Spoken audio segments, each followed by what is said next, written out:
Imagine you work in a hospital. It is an old, run-down building, and you've just found out a new hospital will be built.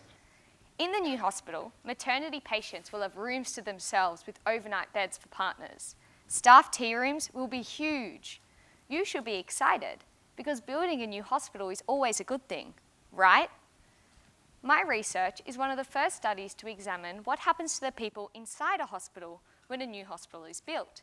Specifically, what are the unintended and unplanned consequences that may come about? Building new hospitals is a frequent and necessary occurrence as our population and demand for healthcare services grow. In New South Wales alone, there are over 100 hospital building projects in train.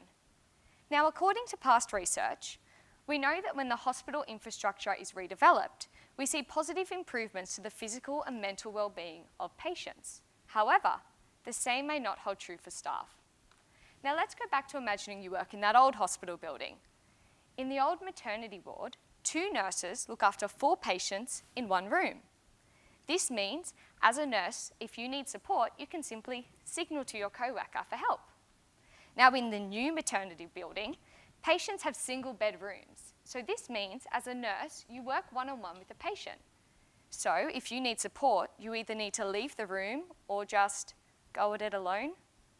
This is an inherent disruption to the way the team works to deliver safe and high-quality care, and is one example of how well-meant change can have an unintended consequence.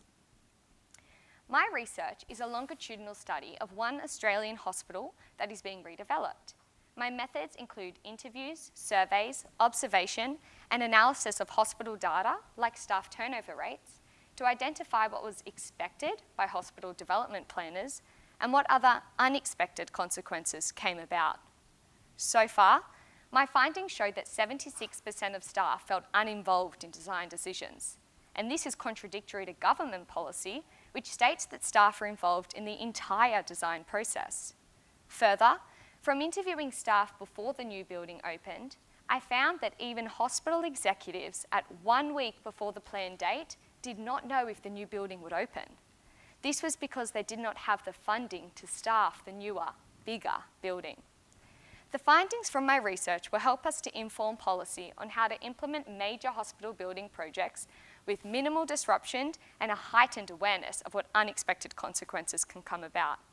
My findings will help us to support staff so that patients like you and I receive the best possible care.